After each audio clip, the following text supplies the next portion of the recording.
지금 이제 현재 미국의 선거제도가 거지 같아요. 선거 제도가 거지 같다. 어떤 의미일까요? 그 걔네가 이제 제도를 잘 만들어 놓은 건지 잘못 만들어 놓은 건지 모르겠는데, 걔네는 하원 의원이 있고 상원 의원이 있죠. 맞아. 우리나라 좀 달라요. 어려워. 원래 상하원의 그러니까 역사는 영국에서 시작된 거죠, 그죠? 네. 영국이 물론 거슬러 올라가면 이제 그 로마까지 올라갈 수 있습니다. 로마 공화정에서도 보면 공화정 시대 때 귀족의 원로원이 있고 그 다음에 이제 그 공회가 있었죠, 이제. 근데 그렇게 나눠진 것처럼 한마디로 예전에 이제 신분제 사회였을 때 이제 그 귀족들이 자기네 특권을 놓지 않으려고 만든 게 상원이에요. 아 그렇습니까? 네. 오. 그 서민 나부랭이들은 하원에 있어라. 서민의 대표는 그쪽에 있고 최종 결정은 그래도 우리가 한번 검토해야 되지 않겠니? 그래서 만든 제도가 하원이고 그러다 보니까 우리나라는 없죠. 저희는 그냥 국회의원이죠. 국회의원이 있고 걔네는 하원이 있고 상원이 있는데 상원의원은 임기가 6년이고 하원의원은 2년이에요. 2년마다 선거를 해야 돼. 그러니까 하원의원들은 굉장히 빡셉니다. 뭐 당선되자마자 다음 선거 준비해야 돼. 그게 지금 피곤하겠네. 그러니까 뭐 거의 선거를 위한 나라라고 보시면 되는데 상원의원 같은 경우 6년인데 대신에 중간중간에 이제 한꺼번에 바꾸는 게 아니라 35석씩 돌아가면서 바꾸죠. 한 2년, 뭐 이렇게 2년에 한 번씩 돌아가면서 바꾸죠. 이번에도 35석인가를 바뀔 텐데 지금 딱 50대 50이었단 말이에요. 상원이 100명 중에 50대 50이었는데 지금 이게 중간에 한 35명을 새로 뽑으면 이게 공화당이 우세하지 않겠냐 상원은 뭐 이런 얘기가 나오고 있고 근데 상원은 약간 좀 박빙일 것 같아요. 그래서 뭐 누가 될지 몰라 아직. 그러니까 시나리오 1은 상원 하원을 모두 다 공화당이 장악할 거다. 이게 여론조사 결과고 하원은 이제 거의 확실시 된 것 같아요. 공화당이 되는 걸로 보이는데 이제 오늘 이제 결과를 이제 오후에 중간에 이제 그 우리나라 출구조사처럼 하니까 보면 알 것 같고 뭐 그리고 이제 상원은 조금 지켜봐야 될 것 같고 경합 지역이 좀 많아서 조지아주 같은 경우 잘못하면 또 한 번 더 선거를 해야 되고 한 번 더 한다는 거는 뭐 결선 투표 이렇게 가야 되는 경우도 있습니다. 그러니까 이런 부분들을 좀 봐야 되고 주지사도 뽑죠 이번에. 주지사도 이제 한 30명 가까이 뽑는 걸로 알고 있는데.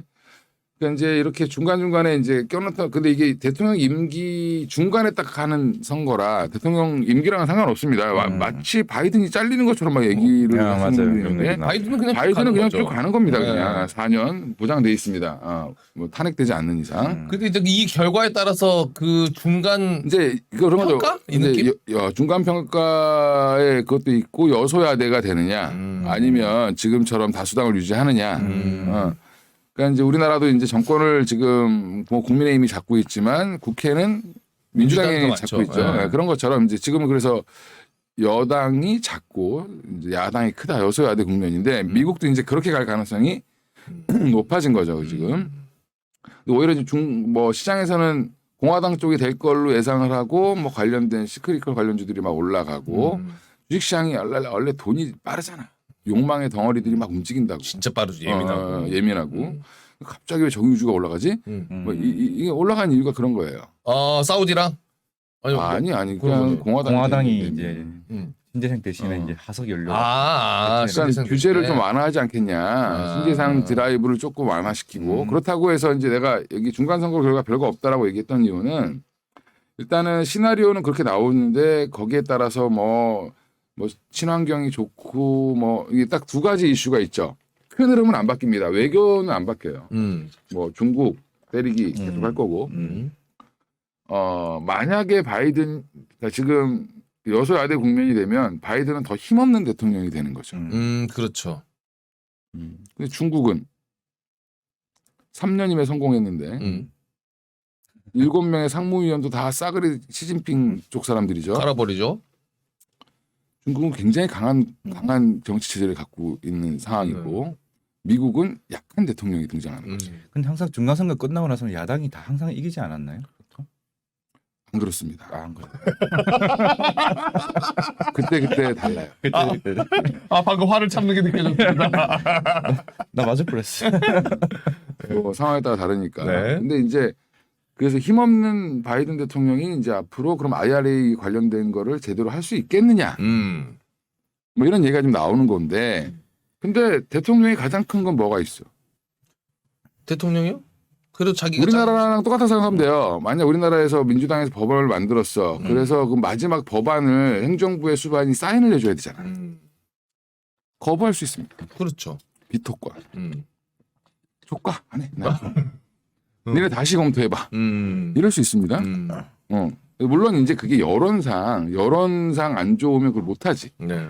그러니까 항상 그래서 정치인들은 누구의 눈치를 보는 거예요. 선거 때만 되면 누구의 눈치를 봐. 국민들의 눈치를 보지. 선거 끝나고 나면은 고개 빳빳이 들고. 그렇죠. 우리도 장 빠지면 투자자들 눈치 보다가 장 올라가면 약간 고개 뻣뻣이 들고. 똑같습니다. 네. 사람들은. 그래서 지금 중간 선거 결과가 뭐 오늘 이제 정확하게는 이제 우리 시간으로는 내일 저녁이나 뭐 완벽하게 다 나오려면 한 11일까지 그렇죠. 봐야 될 것 같아요. 그렇죠. 예, 뭐 10일, 11일까지 봐야 될 것 같은데 그 사이에 또 우리가 CPI가 또 숨어 있어. 미국에. 맞아요. 내일이 내일이죠. 근데 이번 CPI는 생각보다 사람들이 관심이 없어.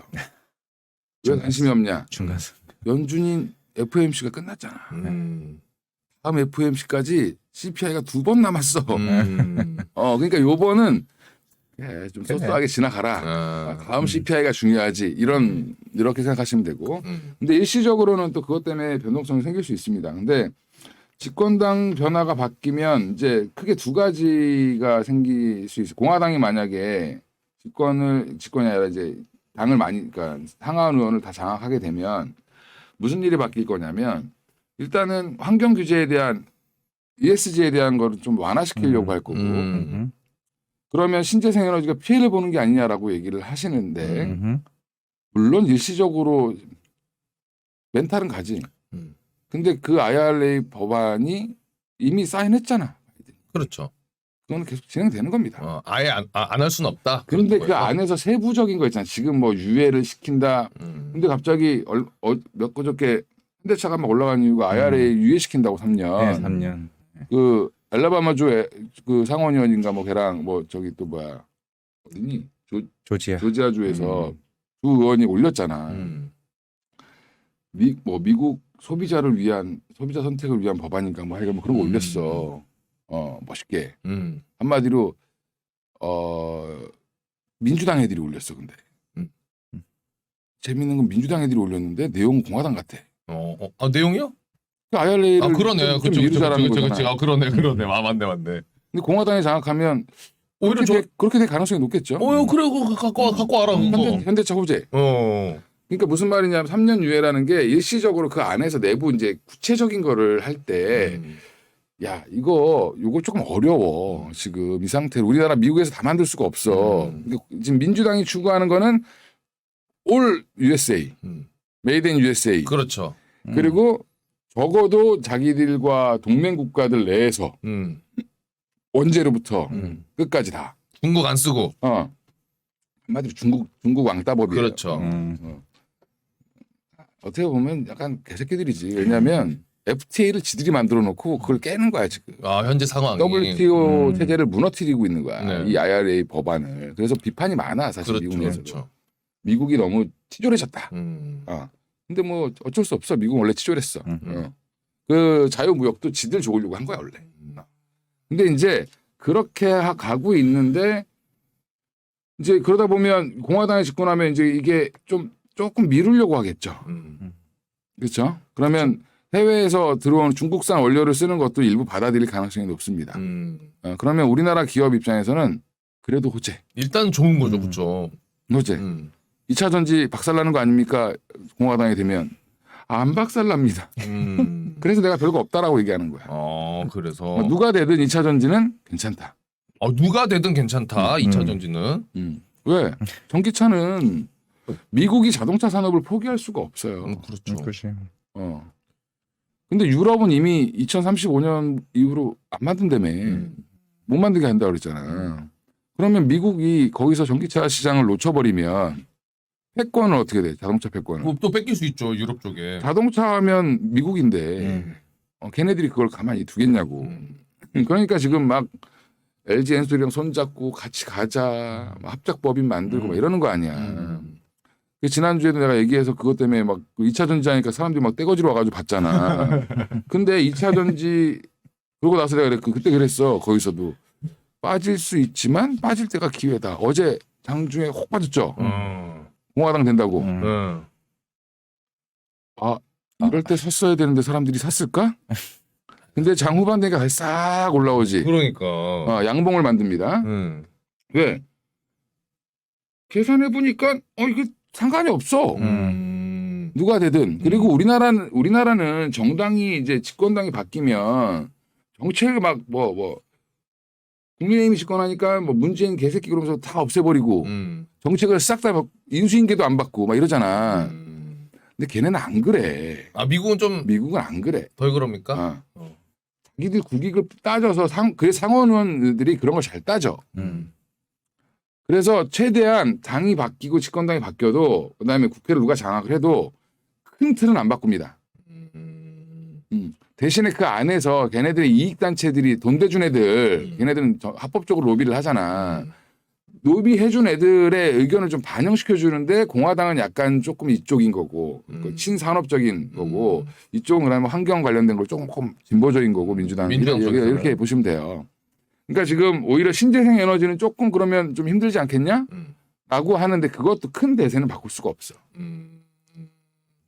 왜냐하면 이제 국제적으로 그쪽으로 방향을 잡아서 가기 때문에 어쩔 수 없는데 근데 그 안에서 세부적으로 공화당이 되면 일시적으로 태양광이라든지 수소는 약간 주춤할 수 있겠지. 왜냐하면 보조금 이런 것들 뭐 전기차도 보조금을 줄일 수는 있겠죠. 그렇죠. 무조건적으로 계속 밀어주진 않겠죠. 그러니까 그런 약간의 디테일의 차이는 있지만 큰 흐름은 바뀌지 않는다. 그러니까 예를 들어서 공화당이 잡아도 자 지금부터 신재생 올스탑입니다. 무조건 기름으로 가야 돼요. 뭐 이렇게 하진 않는다. 그러니까 뭐 우리나라처럼 탈원전 했는데 원전 무조건 해야 돼. 이런 게 아니란 말이야. 그러니까 걔네들 자체가 그렇지 않아. 근데 사람들은 시장은 약간 좀 어떻게 보냐면 이렇게 동전의 양면 그러니까 흑백 논리로 많이 보려고 극단적으로. 시장이 그렇게 반응을 하죠. 근데 사실은 흑백 논리로 반응하다가 별거 없네. 그리고 다시 제자리로 회복하고. 그러니까 이번에 만약에 이렇게 했는데 뭐 태양광이 푹 빠진다든지 뭐 아니면 뭐 전기차가 일시적으로 빠진다든지 공화당이 됐다고 기회다. 오히려 그렇게 빠졌을 기회다. 때가. 왜냐면 다시 기회다. 제자리 찾을 거기 그럼, 때문에 일단은. 그럼. 그다음에 중간 선거 이런 거는 이벤트니까 누가 되든 종목별로 약간의 희비는 있지만 그것도 일시적일 거다. 큰 틀을 바꾸진 않을 겁니다. 대세 장이 바뀌진 않는다. 대세를 바꿀 수는 없어. 그렇다고 공화당이 이제부터 그냥 석탄 발전 막 하고 저 태양광 판넬 때 저거 풍력 저거 멈춰 선풍기 꺼 이렇게 하진 않을 것이다. 못해. 미국은 우리나라처럼 한전이 있는 게 아니야. 전력 회사들이 다 따로따로 있고 서로 비딩을 합니다. 싸웁니다. 가격을 가지고. 경쟁. 그럼 걔네들은 기준이 뭐야 그냥. 내가 적은 비용을 내서 수익을 많이 내야 될 거 아니야. 그렇죠. 그렇게 가려고 태양광을 하는 거지. 걔네들이 뭐 굉장히 뭐 환경을 보호하고 싶어서 하는 게 아니야. 발전 단가가 낮기 때문에 글로 가는 거예요. 그러니까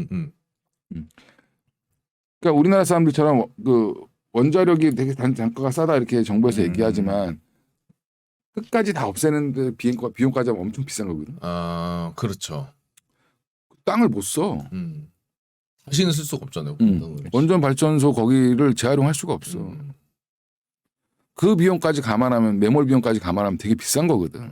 현재로서는 좀 그렇게 보일 수 있어도 일시적으로는 싼 거. 일시적으로.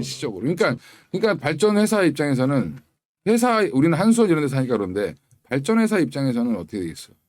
그렇게 고비용인 거를 하겠어 안 하겠어? 안 하지. 그렇죠.